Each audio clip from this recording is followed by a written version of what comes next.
Então, Paulo, aliás, eu queria, de qualquer forma, a primeira coisa, agradecer, né, a sua disponibilidade da gente fazer essa live e falar um pouquinho de logística, que é um tema que parece até que ele apareceu assim agora na moda, né? Mas, na verdade, sempre foi um tema super importante dentro de uma empresa. Porque tudo você tem que entregar, né? Você tem um produto, você tem um serviço, você tem que entregar. Então, assim, que tomou uma proporção em função, talvez, um pouco pela pandemia, mas antes o tema já estava em evidência, né? Porque também eu entendo, Paulo, e aí você te dou a palavra, que as empresas, de forma geral, de uns tempos para cá, de alguns anos, elas estão cada vez mais trabalhando no enxuto. E esse enxuto faz com que você tenha que rever todos os custos. Não são, às vezes não é nem só a logística, né? São outros custos. E aí tudo isso vai fazer uma grande diferença na hora de você ter lucratividade, né? Então isso já tem sido falado e também o mundo está em crescimento e realmente muito grande, né, em proporção. Então, acaba que a proporção também faz a diferença no sentido de você ter que estudar o assunto. Uhum. Vamos, Mas é vamos isso. colocar, vamos colocar a logística em perspectiva, né? Eu acho que é bastante importante isso. Como você falou, a logística não é alguma coisa que é atual, né? Ela tem uma história, né? Apesar de que a logística ela sempre foi muito mais conhecida no mundo militar, foi ali que ela surgiu com esse nome, mas a logística ela existe desde os primórdios, né? Qualquer movimentação ou qualquer armazenagem tem uma relação muito forte com a logística. Você está correta quando você menciona, por exemplo, que a logística hoje ela tem uma ênfase muito forte em função do consumo, em função do ir e vir, tanto de pessoas quanto de produtos. A logística ela passou a ter esse nome dentro das empresas há cerca de 30, 40 anos. Antes disso, era muito mais conhecido como distribuição física, né? Toda essa movimentação de produtos. E aqui nós vamos falar um pouco pela perspectiva da organização e um pouco pela perspectiva dos indivíduos, porque é muito difícil a gente estabelecer uma relação, principalmente tratando do aspecto de logística, sem falar do mercado, né? Quando nós falamos de mercado, nós estamos falando de consumidores. E consumidores têm uma relação muito forte no que hoje nós chamamos de experiência do cliente, né? Essa experiência do cliente, que é a maneira como nós todos aqui, presentes nesse webinar, por exemplo, nos comportamos, ou seja, como é que eu compro, como é que eu quero receber, quanto eu estou disposto a pagar, o que eu compro e como é que eu compro, se é numa loja física ou se é num comércio eletrônico. Todos esses inputs ou todas essas variáveis, elas causam um impacto na cadeia de valor, e aqui nós vamos enfatizar basicamente a logística, mas ela causa um impacto em função daquilo que nós buscamos. Então, eu como consumidor, eu tenho a minha experiência, eu busco a minha conveniência, eu busco a minha satisfação, basicamente no que nós falamos de preço, qualidade, o local, o atendimento, aquilo que eu desejo do produto ou do serviço, porque hoje em dia, principalmente, não dá para falar apenas de produto, mas existe uma variável serviço que é muito forte. Por exemplo, a internet que nós estamos usando, a banda larga que nós estamos usando aqui, ela é um serviço que está sendo prestado. Então, você pode ficar feliz com essa banda larga, se não congela a tela, por exemplo, se não cai a internet ou coisa desse tipo, né? E, ao mesmo tempo, o produto, ou seja, a câmera que você está usando no seu computador, o próprio computador, né? Ou o celular, né? Então, são elementos fundamentais. E aí, a logística ela acaba tendo toda essa importância nos dias de hoje, porque nós estamos buscando conveniência e velocidade, né? E essa conveniência e velocidade passa por um aspecto que nós chamamos aí, o Marta, de visibilidade. Ou seja, não é o cliente querer estar visível, mas ele querer enxergar o que é que está acontecendo com o seu produto, onde está o seu produto a partir do momento que você comprou e vai ser entregue, né? Seja ele via eletrônica ou não, mas como é que ele vai chegar até você? Então, essa é uma perspectiva interessante para a gente fazer uma introdução aqui. O outro aspecto é a perspectiva, eu falei da perspectiva de produto, é a perspectiva de pessoas, como é que nós nos movemos nas cidades, como é que nós transitamos na cidade. Nós temos os grandes centros, hoje praticamente 80%, 83% da população do Brasil vivem nas grandes cidades. Como é que essas pessoas se locomovem, né? E o que é oferecido como infraestrutura para ela, além dos ônibus, né, dos táxis, do metrô, né? Que possibilidades que eles têm dentro das cidades. E, por outro lado, nós falamos de modais de transporte, né? Que é um aspecto importante dentro do mundo logístico, que é a forma como eu movimento produtos e como eu movimento passageiros. Passageiros esses que podem ser movimentados via avião, via trem, né? Via rodovia, via navios, né? Então, essa é uma outra característica, que é a mesma forma como a gente pode movimentar produtos, dada as características desses produtos. Então, essa é uma linha de raciocínio que eu trago sempre para a gente pensar, né? Porque quando nós olhamos para... Muita gente pensa que logística é caminhão, né? Então, eu dou muita aula para estudantes de graduação, né? Principalmente agora no momento da pandemia, apesar que o meu foco é pessoal de pós-graduação, MBA. Mas o grande viés das pessoas é a orientação que eles têm para o aspecto da logística, pelo lado de que a logística é muito mais a rodovia ou o caminhão que transita. Tudo bem que a definição da logística pura e per se é o seguinte: eu transportar, é a minha habilidade de transportar e a minha habilidade de armazenar. Só que tem um pequeno detalhe nesse contexto todo, que é, ok, se eu quero transportar, o que eu vou transportar, né? Quanto eu vou transportar? Como eu vou transportar? Como eu planejo? Qual o tipo de transporte que eu compro?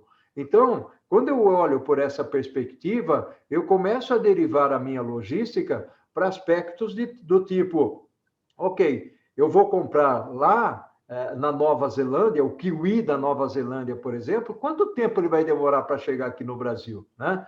Ele vai vir de navio, vai vir de avião, ele vai ter uma cadeia, você falou da São Rafael, vai ter uma cadeia controlada do frio, por exemplo, para que esse kiwi venha na temperatura adequada e não sofra oscilações e, portanto, não passe por um amadurecimento mais forte, né? Então, são características que tornam a logística muito mais desafiante e muito mais complexa do que nós imaginamos, né? Então, ela se estende, ela é abrangente. E aí tem uma outra perspectiva, Marta, que é interessante nós olharmos também, como é que nós balanceamos, por exemplo, a matriz do transporte no aspecto logístico, que pode, inclusive, gerar alguns comentários aqui, o que seria muito bacana, mas o Brasil hoje, para se ter uma ideia, ele tem 60% a 61% do volume de produtos sendo movimentados via caminhão, via transporte rodoviário, né? E se nós compararmos o Brasil com a China, com os Estados Unidos, com a Rússia, com o Canadá, que são países que têm, eu não diria o relevo, mas as dimensões muito parecidas com o Brasil, esses países têm uma concentração na ferrovia, em termos desses volumes que eu falei, muito maior. A Rússia, por exemplo, transporta 80% via ferrovia. O Brasil transporta 21%. Né? Você pega o Canadá tem cerca de 50% via ferrovia, os Estados Unidos 45%. Então, e é um transporte que, se bem coordenado, se bem implementado, ele gera muitos benefícios, né? E aí tem um outro ponto, né? Enquanto nós temos milhões de quilômetros de ferrovias, por exemplo, nesses outros países, o Brasil tem 30 mil quilômetros, que é o mesmo que nós tínhamos no ano de 1900, né? Então, aliás, nós não temos mais os 30 mil, nós temos 28 mil, chegando aos 29 mil, até em função da iniciativa privada. E essa é uma característica de que nós começamos uma ferrovia no Brasil, no governo Sarney, portanto, há 30 anos atrás, e nós não terminamos até hoje, né? Então, são investimentos que acabam sendo canalizados para outros lugares. E hoje, felizmente, tem algumas iniciativas, ainda que embrionárias, no transporte fluvial, a cabotagem. A cabotagem, não sei se todo mundo aqui conhece, mas a BR do mar, né, que acabou de ser aprovada. Isso, a cabotagem, na realidade, é o transporte entre portos de um mesmo país, né? Sim. Na realidade, é um Paulo, transporte doméstico, né? Me permita fazer hoje um investimento, ainda que precário, né? Nessa área, que está aumentando, né? Então, eu tenho conversado com algumas pessoas, principalmente do Arco Norte, por exemplo, algumas pessoas que falam com grande vontade e dedicação, né? Dessa parte de cabotagem. Eu tenho conversado com algumas pessoas dessa área e nós estamos evoluindo. Mas é um tipo de transporte, Marta, você conhece bem, que vai oferecer uma vantagem competitiva em termos de custo significativa para o nosso país, né? Sim, sem dúvida. Deixa eu fazer um comentário, Paulo, que é assim, eu até participei agora de um projeto sobre cabotagem para aquela Brasil Export que teve recentemente, e você sabe que uma coisa que me assustou, um detalhe que me ocorreu durante o projeto, é que a cabotagem, o governo está realmente, né, acabou de aprovar aí esse projeto, tem incentivado, mas os armadores, eles têm uma dificuldade muito grande de fechar negócio com as pequenas e médias empresas, porque os estudos, pelo menos que eu vi, você também pode me corrigir, ao Elcio, que só é viável quando você tem mais ou menos longe de cada porto por volta de 1.500 quilômetros. Porque, claro, você não vai fazer cabotagem para entregar uma mercadoria no centro do país, né? Então, assim, ao longo da costa, onde você tem aproximadamente 1.500 quilômetros de cada porto, você tem uma possibilidade de ter um ganho muito grande fazendo cabotagem. Mas você sabe qual é um grande problema que tem aí no meio do caminho? É que as pequenas e médias empresas, que são muitas ao longo desse país continental, é a falta de crédito. Então, os armadores, eles têm um problema que eles não conseguem aprovar o crédito dessa pequena empresa para que eles possam fechar negócio e fazer o serviço de cabotagem. Ao passo que, com as empresas de transporte rodoviário, eles pagam de qualquer jeito, sabe? Tem todo um trâmite aí. Então, isso também é um problema que não se fala. O governo... Então, tem uma oportunidade muito grande de gestão nessas pequenas e médias empresas, né? Eu concordo com você. Tem uma participação... Bem-vindo, Elcio. Tem uma participação das autoridades, sem dúvida nenhuma, mas tem todo um processo de conscientização. O grande problema que eu enxergo, eu tive alguma experiência com o mundo dos portos, com esse mundo que, para mim, eu costumo chamar de extremamente burocrático, né? O que você está mencionando está correto, até porque a acessibilidade que o transporte rodoviário tem, e aqui não é criar conflitos. Não. Hoje nós temos 60% no transporte rodoviário, e as pequenas e médias, elas têm muito mais facilidade de contactar um operador logístico, até mesmo um caminhoneiro, por que não, para movimentar as cargas dele. O que fica muito mais difícil em termos de exigências é quando você vai para o porto, né? A burocracia. Eu lembro que a época para você fazer a visita a um porto, por exemplo, a burocracia, só a visita, não tô falando de você levar produto para lá, a burocracia era muito grande. Então, logicamente, nós temos que evoluir um pouco nesse aspecto, né? Até porque há uma característica dentro daquilo que eu mencionei antes, ou seja, falarmos que o Brasil tem um relevo e uma geografia para o transporte ferroviário, eu diria que ela tem para o transporte ferroviário, mas ela tem também caminhos de água suficientes para você investir em cabotagem, né? Ou seja, conseguir com que produtos sejam transportados via cabotagem. E nós sabemos, por exemplo, um estudo recente, que você mover produtos via cabotagem de São Paulo, ou da região sudeste para a região nordeste, tem 15% de redução de custo. Então, se você pensa isso em termos de alimento, veja o que acontece na mesa do pessoal lá do Nordeste. É 15% a menos que ele vai gastar, né? Há um estudo, por exemplo, de que os caminhões deveriam rodar entre 600 a 700 quilômetros. Essa seria a média. Só que o caminhão, ele roda hoje em torno de 3.000 quilômetros. Ele sai do Rio Grande do Sul, vai lá para o Nordeste, né? Bem-vindo, o professor Newton, né? Então, há essa malha, essa matriz que nós estamos conversando aqui, ela precisa ser muito bem avaliada, muito bem elaborada, né? Mas esse é um critério que se tem, e é histórico, né? Às vezes as pessoas perguntam, mas por que nós temos tanta rodovia e tão poucas ferrovias, por exemplo, né? Nós começamos a investir nisso. Existe uma rodovia no Brasil chamada, inclusive, Washington Luiz, que foi um presidente nosso, mas começou lá atrás. Ele dizia o seguinte, na década de 30, né? Ele dizia que um país só vai poder crescer construindo rodovias. Depois nós tivemos Juscelino Kubitschek, que trouxe a indústria automotiva para cá. Tudo tem uma história que foi montada, e na década de 70, 80, as grandes empresas, incluindo a General Electric, Cobrasma, né? Empresas que faziam itens de trens, eram empresas que passaram a quebrar, porque a gente não investia mais em ferrovia, né?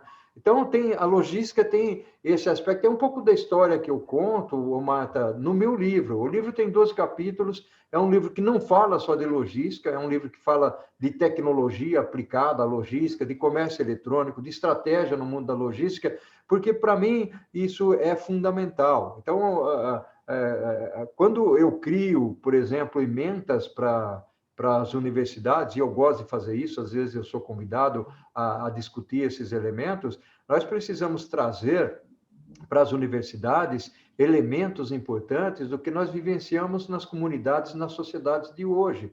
Ou seja, quando nós falamos em comércio eletrônico, quando nós falamos em exigências do cliente, que é a experiência do cliente, as empresas têm que estar adequadas a isso, elas não podem ser engessadas.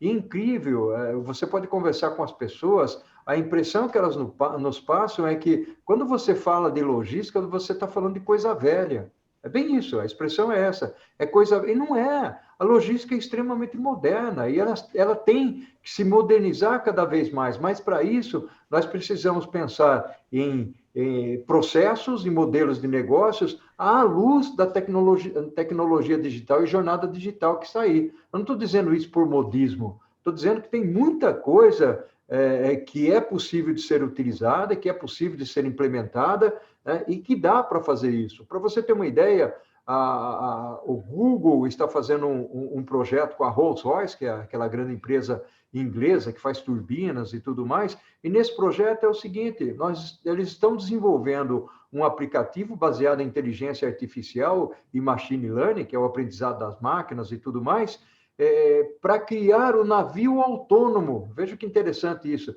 Nós temos o carro autônomo, temos o empilhadeiro autônomo, temos o caminhão autônomo, o drone, né, voando por aí, baseado, né, em todos esses veículos, inclusive lá nas minas, extração de recursos naturais, na agricultura, nós temos um veículo autônomo que não tem nenhum motorista, não tem necessidade de motorista. Só que o Google e a Rolls-Royce, eles não estão substituindo uma pessoa, eles estão substituindo 20 pessoas, 30 pessoas, que é a quantidade de pessoas e colaboradores que compõem uma tripulação, né? Então, vejam vocês para onde está indo a logística. Isso faz parte da logística também. Entender desse tipo de tecnologia é relevante? Sim, é relevante, né? Não sei se você quer adicionar alguma coisa. Sim, não, sem dúvida, você está corretíssimo. Inclusive, isso era um assunto que eu ia te perguntar, desse futuro da logística, né?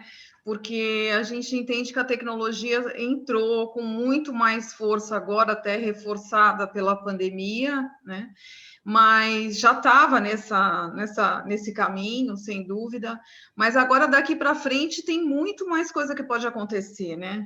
Então, assim, a inteligência artificial, a internet das coisas, isso tudo não tem jeito, é o futuro, já tem, né? É o presente, não é o futuro. Eu estou sendo... Não, aí, Marta, acho que o importante nesse bate-papo que nós estamos tendo aqui é o seguinte: não dá mais para você simplesmente ficar embaixo da água, né? Ou seja, nós temos que botar a cabeça para fora da água, refletirmos, pensarmos um mundo onde nós precisamos de uma atualização constante, né? Logicamente que nós estamos tratando da perspectiva da logística aqui, mas a perspectiva da logística ela passa por processos, modelos de negócio, tecnologia, pessoas, né, estratégias que são fundamentais para tudo isso, à luz daquilo que é uma exigência de mercado. Para onde que nós estamos caminhando? Existem invenções tecnológicas, eu acabei de citar agora do navio, que está eventualmente um pouco mais distante, mas tem situações que estão muito próximas da gente, né? Nós estamos hoje, nós sabemos que dado hoje, ele é, eu costumo dizer que ele é o filé mignon das organizações, das empresas, mas não só pela perspectiva do interior, da intraempresa, né? Muitas vezes o pessoal fala, pô, mas eu vou botar sensor na máquina, porque eu fico sabendo quando é que eu preciso fazer a manutenção. Não, nós, como pessoas, estamos sendo monitorados todo o tempo. E como estamos sendo monitorados? Nós somos uma espécie de avatar, né? E esse avatar é interessante porque, imagine você está num evento, né? num Rock in Rio, tudo bem que um Rock in Rio com essa pandemia é meio difícil, mas nós podemos estar num evento dessa envergadura e uma empresa de inteligência artificial, de machine learning, ela pode pegar figuras que estão presentes ali, criar pequenos avatares, criar outros CPFs ou outras identificações, e a partir dali ela passa a te monitorar, né? Então, vamos imaginar que você tem 10 mil pessoas num evento dessa envergadura. Essas 10 mil pessoas, a partir desse momento, passam a ser monitoradas. Então, eu fico sabendo se você vai no cinema, se você entra na livraria, se você vai comer uma pizza, qual é o aplicativo que você tem no celular, onde é que você entra no seu desktop, o que é que você pede comida, você usa o Waze para onde é que você se desloca. Quer dizer, você está sendo monitorado. E aí, para que serve isso? Serve para uma Coca-Cola dizer para você o seguinte: eu vou fazer uma promoção para vender um produto para você. Ou então, eu posso dizer para a Coca-Cola: olha, eu vou fazer um evento XYZ, as pessoas que vão estar nesse evento têm esse tipo de perfil aqui, né? Ou então, quando você entra isso já acontece hoje, você entra num site lá da internet, ou você você Google, né? O Google lá, faz um Google lá para buscar alguma informação, e você automaticamente é identificado pelo seu IP, né? Você pesquisa sobre um refrigerador, um televisor, um computador, e aí daí a pouco já está aparecendo sugestões para você do que comprar, onde comprar, né? Então, esse tipo, e eu estou dando todos esses exemplos, eu gosto de fazer isso, até por conta dos dados. Então, o dado realmente é muito importante. Como é que você transforma isso em logística? Simples, com o dado, eu consigo saber se o produto foi entregue em tempo real, se o caminhão está parado no posto de gasolina, né? O quanto eu tenho de estoque suficiente, por exemplo, para atender o meu cliente em tempo real, né? Porque eu posso usar o SAP, Oracle, o TOTUS, né?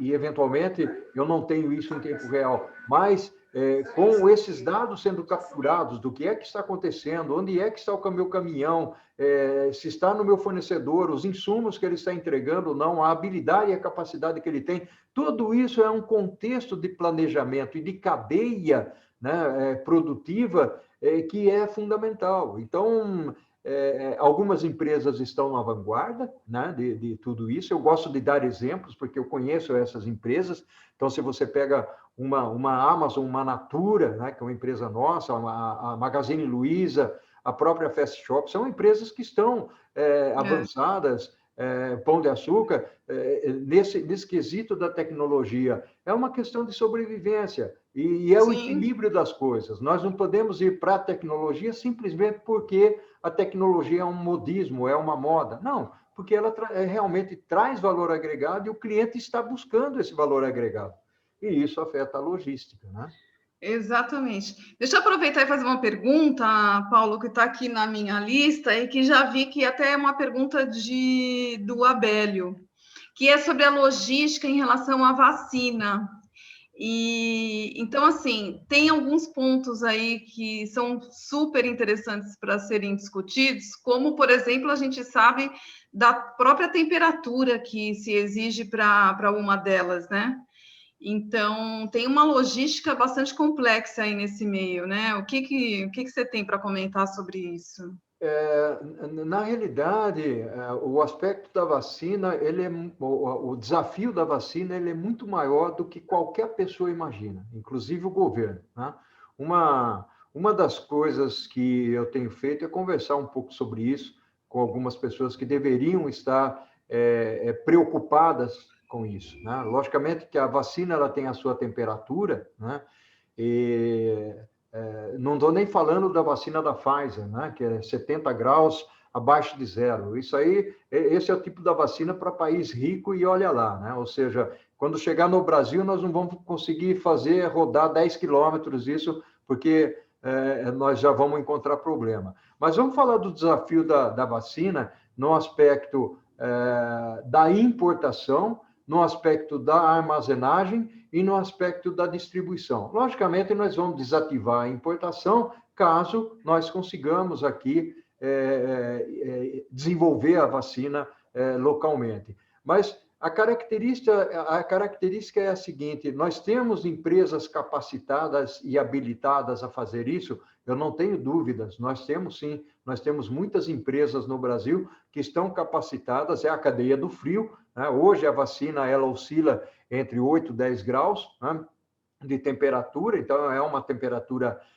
baixa, né, que nós precisamos preservar, e essa temperatura, quando nós falamos que ela precisa sair de um grande centro de distribuição, por exemplo, e ir para um grande centro como São Paulo, como Rio de Janeiro, Belo Horizonte, é uma situação. Ok, nós vamos conseguir dar conta do recado, até porque pode ser que nas pontas a gente consiga ter alguns centros que consigam preservar isso, né?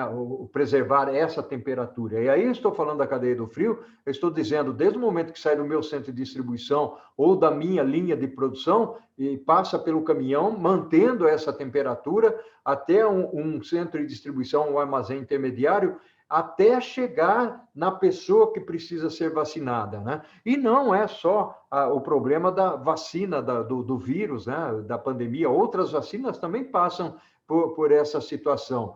A minha preocupação aqui é como é que fica a periferia, como é que fica o índio, né, que vive às margens lá do Rio Negro, do Rio Amazonas, se isso vai em barco, como é que nós vamos manter essa temperatura por todo o caminho. O meu ponto aqui, essa é a situação da caminhada logística da vacina, né? Mas o meu ponto aqui já existe um plano do governo, por exemplo, que a partir do momento em que a vacina seja desenvolvida, nós vamos fazer isso com todas essas características que eu mencionei e na agilidade. Veja o grande desafio que nós vamos ter. Hoje nós estamos vivendo uma necessidade de que a vacina seja descoberta e seja desenvolvida, e a partir do momento em que for desenvolvida, as pessoas precisam tomar rapidamente. imaginando que a vacina é confiável, que a vacina vai realmente trazer a cura que nós estamos buscando, mas não a vacina teste, né? Levando em consideração que tudo isso vai funcionar, eu tenho que ser rápido o suficiente, porque já existem muitas pessoas infectadas, milhares de pessoas infectadas em todos os recantos do país, né? E como é que a vacina ficou pronta, eu tenho que ser ágil, eu tenho que ser rápido. Como é que vai funcionar a minha logística? Eu estava conversando com o prefeito de uma pequena cidade recentemente e eu perguntei para ele. Ele falou, mas como é que eu vou fazer o meu plano se eu não tenho a vacina ainda? Eu falei, você pode fazer o seu plano sem vacina. Construa o seu plano. Como é que você vai fazer para armazenar? Como é que nas pontas as pessoas vão vacinar? Você vai até as pessoas ou as pessoas vêm até você? Qual é o critério que você vai usar? Todos esses pensamentos, eu não sou médico, Marta, né? Mas todos esses pensamentos nós precisamos ter. Vamos fazer um planejamento e vamos chamar a pessoa competente, vamos chamar os médicos, vamos chamar a pessoa que entende de armazenagem, as pessoas que entendem de logística, e não é só por caminhão, nós vamos ter que transportar por avião também, né? Vamos supor que nós vamos importar a vacina vai chegar nos grandes aeroportos, vai chegar em Guarulhos, né? E aí de Guarulhos para outros aeroportos, como é que eu vou transportar? Por caminhão, que leva uma semana para chegar até o Nordeste, por exemplo, né? Ou eu vou de avião? Como é que vai ser esse manuseio dessa vacina? Essa pergunta é muito interessante e a sociedade precisa discutir, né? Eu digo que os meios de comunicação, que eu tenho sérias críticas aos meios de comunicação, eles precisariam ser muito mais proativos do que reativos. Eles são extremamente reativos, né? Ou seja, eles dão a notícia depois que aconteceu. Mas como é que eu provoco a comunidade? Como é que eu provoco as organizações? Como é que eu provoco os políticos e as autoridades para que elas tenham essa mentalidade do poder ajudar? Tem que entender que pessoas que são professores, pessoas que participam da comunidade, todos eles têm como contribuir. As pessoas não estão se escondendo, elas têm essa capacidade.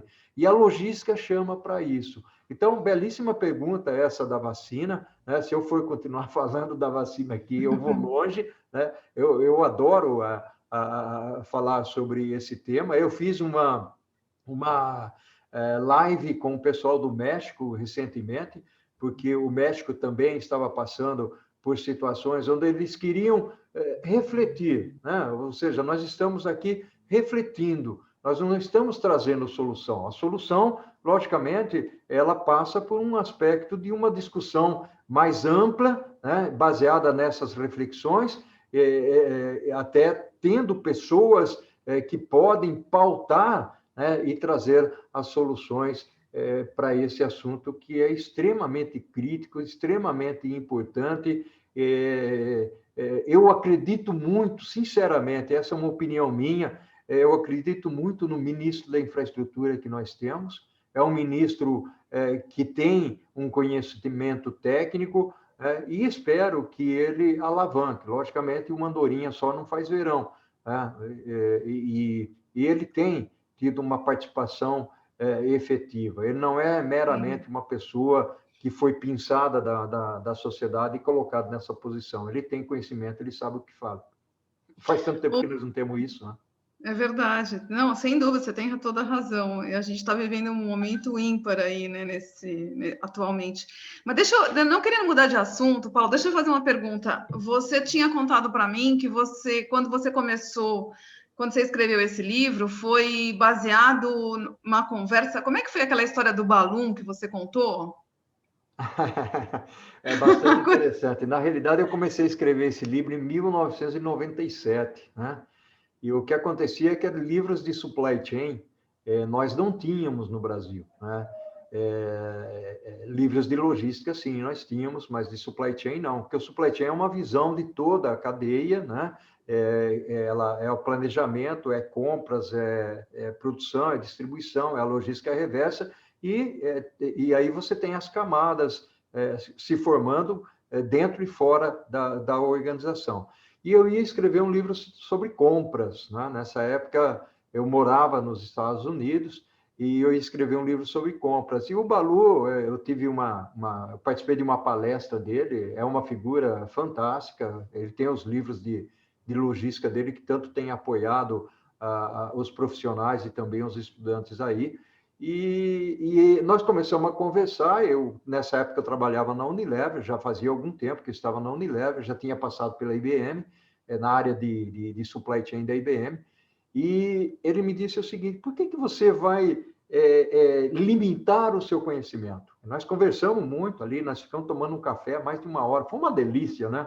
Muito, muito gostoso, uma pessoa que né, é o símbolo da logística no mundo, vamos dizer assim, né? E ele falou: você vai fazer sobre compras? Compras é muito pequeno. Ele usou a seguinte expressão: compras é muito transacional. Logicamente que tinha compras estratégicas, mas a visão dele era muito mais logística. E ele falou: Paulo, escreva um livro sobre supply chain. Né? Você vai navegar muito mais rápido, você vai ter uma visão, né, sobre isso fantástica. E aí, logicamente, eu entrava em umas livrarias, Barnes Noble, lá nos Estados Unidos, você folheava os livros de supply chain. Né? E eu tinha já passado, dentro dessas empresas, o IBM e o Unilever, pelas várias funções. Então, já tinha trabalhado em compras, em planejamento, gerência de manufatura, gerência de distribuição. Então, eu tinha uma visão bem ampla, e mais do que, quando eu falo em gerente, parece arrogante, né? Não, gente, eu carreguei caixa ali na produção, né? Então, eu sabia como é que fazia isso. Eu trabalhei no varejo com o meu tio. Eu sou da época em que azeite vinha em tambor, né? Não vinha na latinha, ou na garrafinha bonitinha, como vem hoje. Nem tem isso. Então, o sal vinha em saco, o arroz vinha em saco, que você tinha que pesar. Leite vinha em lata. Então, eu sou desse tempo. Então, eu dou graças porque eu aprendi muito com isso. Então, e fui evoluindo, né? E aí, o livro, que hoje está na sua 4ª edição, é um livro que tem 20 e poucos anos de vida, né?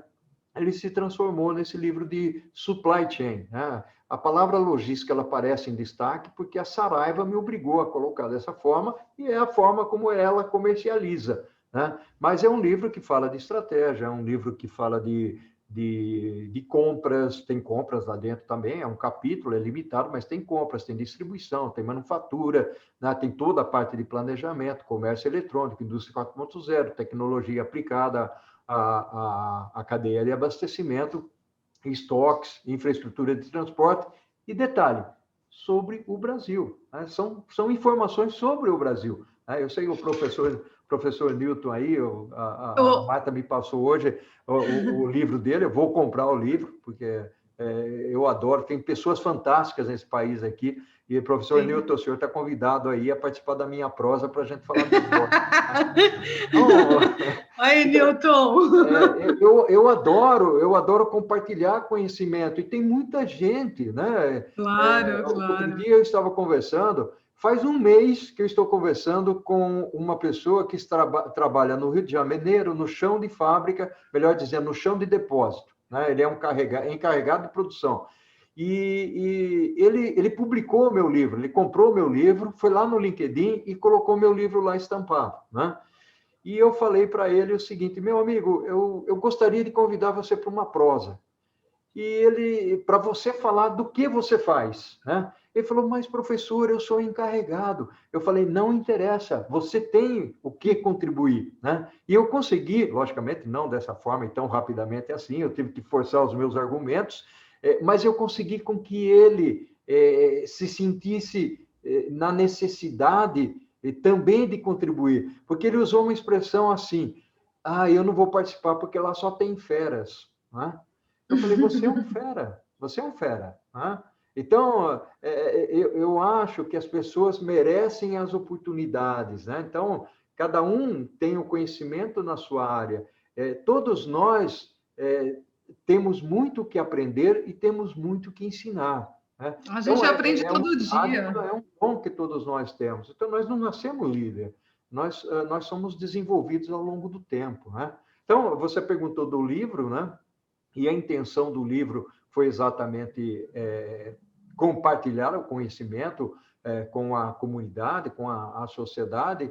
Eu tenho um curso, por exemplo, um curso online, onde eu tenho lá mais de uma centena de pessoas inscritas nesse curso, e elas pagam lá, pagam pouco, não é são R$ 127 que custa o livro, né? Mas, perdão, o curso. Mas tem um pequeno detalhe, eu não fico com esse dinheiro. É a minha forma de contribuir com a sociedade. Eu pego o dinheiro, eu falo para a Saraiva, me faça o menor custo possível desse livro aí. Eu compro o livro, né, com essa receita, né, e está evoluindo bastante isso. Eu compro o livro e dou para os estudantes que não podem comprar o livro e para as bibliotecas de universidades, né, onde os estudantes vão lá e vão acessar o livro. Então, é uma forma de contribuir, né? Uma forma de contribuir, e eu fico muito feliz por isso, né? Eu acho que tem muita gente que faz esse bem para a sociedade de alguma maneira. E, para mim, logística, eu sou apaixonado por logística, então eu acho que todo mundo deveria aprender, né? Então, pela hora, Paulo, a gente já pode ver se alguém tem alguma pergunta. Eu acho que está super interessante. Eu tenho até mais uma listinha aqui, mas não vai dar tempo. Porque o Newton me conhece, sabe que eu sou perguntadeira, né, Newton? Aliás, Paulo, depois eu vou mandar para você. Eu tenho um trabalho, olha só, eu tenho um trabalho junto com o Newton, né, Newton? A gente fez um trabalho muito interessante que foi para a seletiva lá da Hackathon do Sul. Verdade, verdade. Né? E foi um trabalho muito interessante, um trabalho de logística, com inovação, uma inovação muito interessante, que inclusive a gente precisa retomar esse assunto, hein, Newton? O pessoal lá da Marinha quer conversar. Amanhã. Me liga amanhã, a gente alinha isso. Então, já estamos fazendo reunião aqui, Paulo, depois eu vou te mandar um link, é muito interessante. A gente fez, resumindo, eles queriam trabalhar a dragagem do canal de Paranaguá. E a gente, na verdade, a gente atingiu o problema do canal indiretamente, né? A gente propôs que colocasse um equipamento dentro das pequenas embarcações, porque abaixo de 500 arqueação bruta, é isso, né, Newton? Ainda não esqueci, tá vendo? Isso mesmo, isso mesmo. Abaixo de 500 arqueação bruta, as embarcações não são visualizadas pelo Marine Traffic. Então, essas embarcações, elas ficam sujeitas à não visualização e correm risco de acidente, o navio maior pode atropelar o menor e por aí vai. Então, a gente propôs um projeto nesse sentido, muito interessante. Bacana. E o Newton, que foi o cabeça da ideia. Me manda o link, eu adoro ver essas coisas, eu acho que é importante, é conhecimento adicional, né? Claro. E para você ter uma ideia, essa daqui é a minha quarta live do dia, né? Tem duas que foram aulas, né? Participei uma agora, começando às 6h15, apesar que o tema era um pouco diferente, mas para você se diversificar, diferenciar, você tem que buscar novos conhecimentos, né?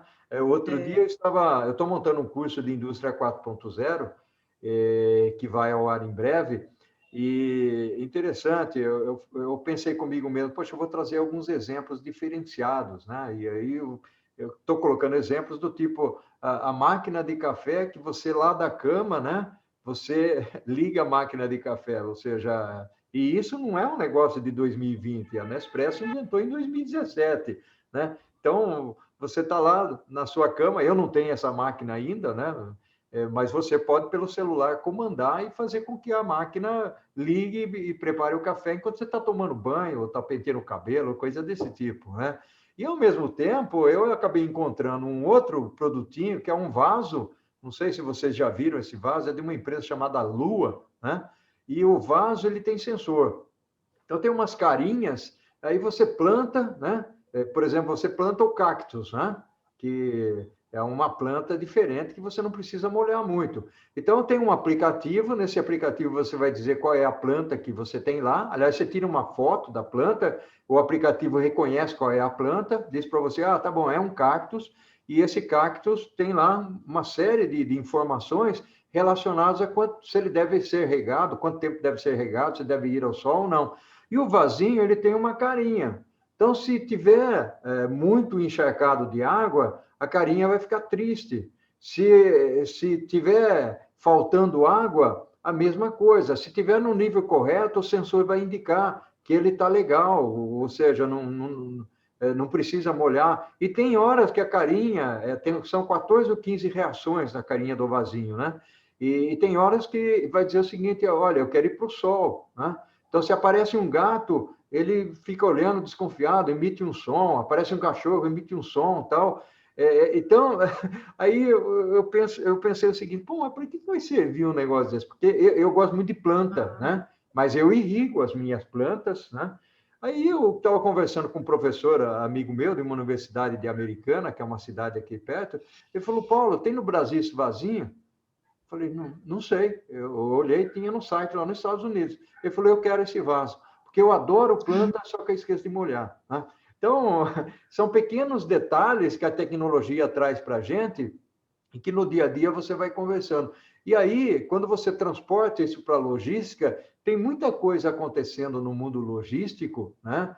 De sensores, de tecnologia tecnologias que são embarcadas nos veículos que fazem a diferença. É o que eu estava falando do navio, né? Do navio lá do Google com a Rolls-Royce, né? Ou seja, é uma situação, e nós vamos evoluir muito, né? Nós sabemos, quem imagina aqui que quando o pessoal inventa uma nave, né, que vai para Marte e que vende passagens para ir até lá, sem saber que volta ou não, você compraria a passagem? Eu não compraria, só que as passagens estão esgotadas, né?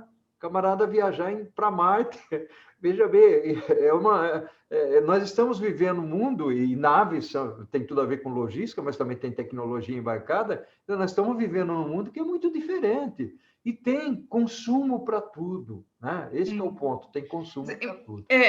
A tecnologia, no final das contas, né, Paulo, ela tanto pode ser usada para o lado do bem quanto para o lado do mal, e aí vai.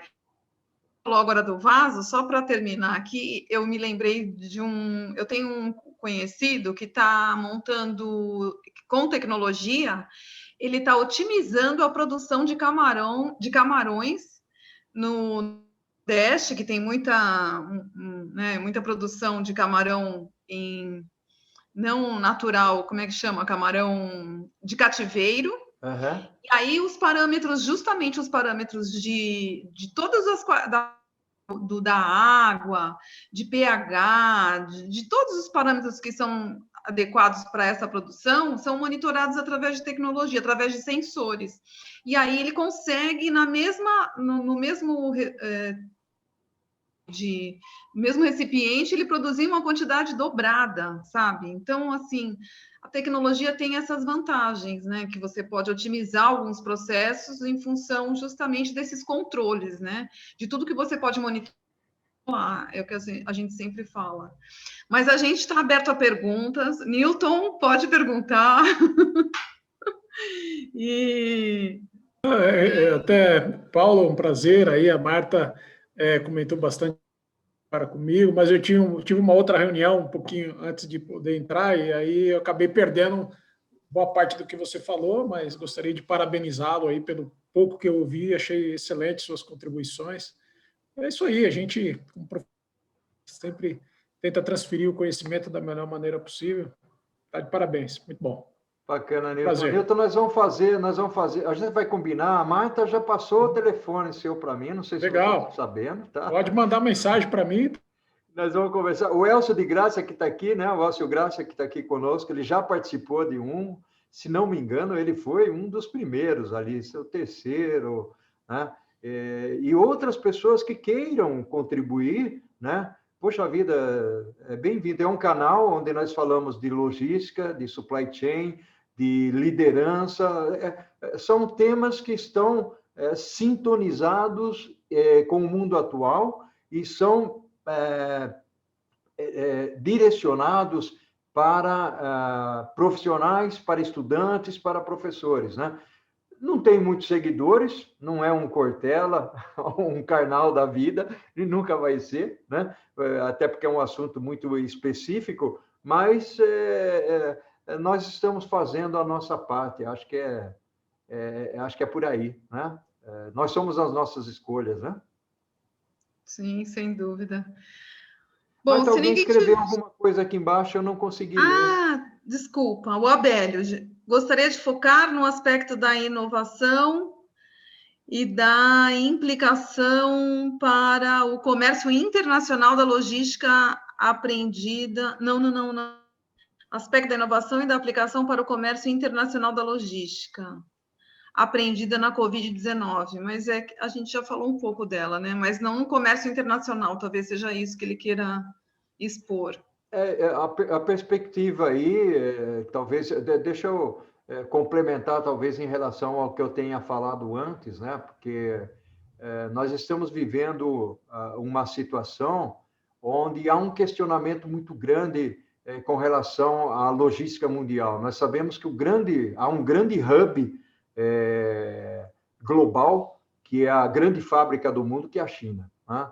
Então, nós temos uma dependência significativa da China no comércio internacional, no comércio exterior, onde muitos países estão revendo essa situação, ou seja, o alto grau de dependência da China. Nós sabemos que os navios que ali chegaram, os aviões que ali chegaram, não puderam descarregar ou carregar, e aí isso afetou o globo, né, que tinha uma forte dependência, inclusive remédios, né? E aí a gente fala, pô, mas o grande centro de insumos de remédios não estão na China, né? Muito está na Índia. Só que grande parte dos navios que iam para a China acabavam passando pela Índia, né, para poder trazer esses insumos, por exemplo, para a América Latina ou mesmo para os Estados Unidos. Então, há um questionamento do que é que pode acontecer no comércio internacional, por exemplo, pela perspectiva de mudar os centros produtivos.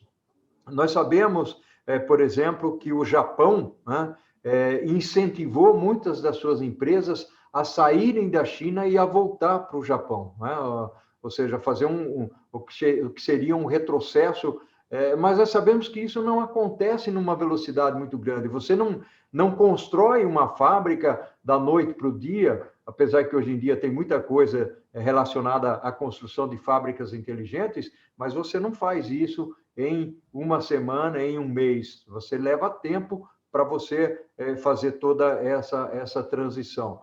Então, o mundo vive hoje um questionamento muito grande, a pandemia está se alongando, ela começou em março, aqui para nós, dia 14 de março, foi um dia chave, né? E ainda vai perdurar por algum tempo, não tenho aqui bola de cristal, acho que ninguém tem bola de cristal para saber até quando nós vamos, né? Mas um fato é, toda essa construção de malha logística ao redor do mundo, de alguma maneira ela está sendo revisada. Logicamente que nós temos que nos resguardarmos um pouco em relação ao que o Trump falava, né? Até porque ele perdeu a eleição, mas, por exemplo, o Trump ele não é só um impacto político, mas é um impacto econômico no mundo todo. O fato dele tolher, por exemplo, a relação com certos tratados, principalmente com a Ásia, né? Isso causou um problema sério. Logicamente que se não houvesse a pandemia, mas mesmo com a pandemia, alguns países saíram ganhando, o México ganhou um espaço interessante em relação aos Estados Unidos, porque o fato dos Estados Unidos cortar relações com China e com outros países ali da Ásia fez com que fortalecesse a mão de obra e a indústria mexicana. Infelizmente, o Brasil não soube aproveitar esse espaço. A gente poderia ter aproveitado um pouco mais esse espaço. É um país onde nós exportamos muito minério e compramos produto pronto, né? Quando nós poderíamos estar elaborando esse produto aqui internamente. E isso tem a ver com comércio internacional, tem a ver com comércio exterior. Só que há um ponto que tem que se analisar, como é que está a moeda de troca com os outros países. Ok, eu mando para você o minério, né, você trabalha o minério e depois eu importo, mas, ao mesmo tempo, por favor, consuma a minha vaquinha, o meu franguinho, né, a minha soja, o meu milho, ou coisa desse tipo. Então, nós precisamos analisar essa situação por uma perspectiva mais globalizada e não localizada, o que é muito comum a gente fazer, até por, muitas vezes, falta de conhecimentos colaterais aí, né? Mas o comércio exterior e o comércio internacional seguramente vai passar por modificações bastante fortes durante e pós-pandemia. Não, e detalhe, né, Paulo, é inacreditável que a gente pense que o Brasil tem aí esse agronegócio hoje na balança comercial está altíssimo. A gente exporta todos esses grãos que a gente sabe, mas a gente tem que importar mais da metade dos insumos para fabricar fertilizante. É verdade. Então, essa equação, na minha cabeça, tem hora que você começa a pensar, você fala assim, poxa, mas como que pode isso, né? E assim, isso não é num nível muito mais aprofundado, de forma geral, do que eu acho que deveria ser, porque eu acho que isso poderia fazer, mas aí já entra em outras políticas, né? Então é melhor a gente ficar na logística só, porque realmente é complicado. A gente, por exemplo, você produz fosfato, manda fosfato para fora, mas tem que importar fertilizante pronto e outros insumos para fabricar, porque a gente não é autossuficiente em produção de fertilizante pela quantidade de agronegócio que a gente tem. Então, isso é muito complicado. Fora os riscos, né, que a gente vê aí, mas enfim. E aí? Olha só. Gente, eu preciso sair agora. Uma boa noite para vocês. Paulo, foi um prazer. Marta, todos os colegas que estão aqui. Obrigada. Boa noite. Então, nós estamos encerrando. Você, tá bom? Obrigada, Nilson. Vamos continuar falando, ok? Amanhã, se tudo correr bem, eu te procuro. Legal, pode entrar em contato, sim. Obrigado. Tchau. Um abraço. Obrigada, Nilton. Tchau, Marta. Boa noite. Tchau, todo mundo. Tchau. Marta, eu acredito que o pessoal também pode estar cansados aí. Não, 9 horas da noite, né? E praticamente deu o tempo, né? Eu queria passar, mas você sabe que... Marta, se você me permite, eu queria passar o meu celular para o pessoal. Claro, com certeza, Paulo. Se eles quiserem me adicionar aí no WhatsApp, eu uso muito o WhatsApp, né? É o 11, claro. de São Paulo, 98753-3510. Então, 98753-3510, 11 de São Paulo. Eu estou no LinkedIn, para aqueles que não estou conectado, né? Fiquem à vontade. Agradecemos aqui, né, Marta? Isso, muito. Agradecimentos aí. Então, Paulo, eu agradeço mais uma vez aí a sua gentileza, né, a sua disponibilidade de tempo, eu agradeço a todos. Você sabe que nós temos um italiano aí, viu, Paulo? Ah, sim? O Stefano é um... Dove, pertinho de Veneza. O Stefano é um grande amigo meu que mora em Itália e provavelmente a essa hora já está tarde lá para ele, mas ele está contribuindo aí em assistir a nossa live, a nosso bate-papo. Saiu, não? Não, o Stefano está aí ainda. Ah, tá. Não, acho que ele saiu, sim. Acho que ele saiu. Mas é isso, um abraço, Paulo. Elcio. Tá, um abraço, Elcio. O Mário, o Abélio, o Atos, Francisco. E aí a gente conversa outro dia, a gente marca outro, hein, Paulo? O assunto não falta, porque a minha listinha aqui não foi nem metade. Viu, Marta, quem que é o nome do Motoplay? É Atos. Como? Atos. Atos, tá. Atos. O Atos é engenheiro civil, trabalha aqui na Baixada Santista. Eu sou engenheiro civil também. Então, somos 3. Então é isso, a gente vai conversando. Paulo, super obrigada a todos, boa noite, bom descanso. Ok, tá gravado, tá? Tá bom, Paulo, depois a gente conversa. Ok, um abração, gente, tudo de bom. Outro, obrigada. Tchau, tchau.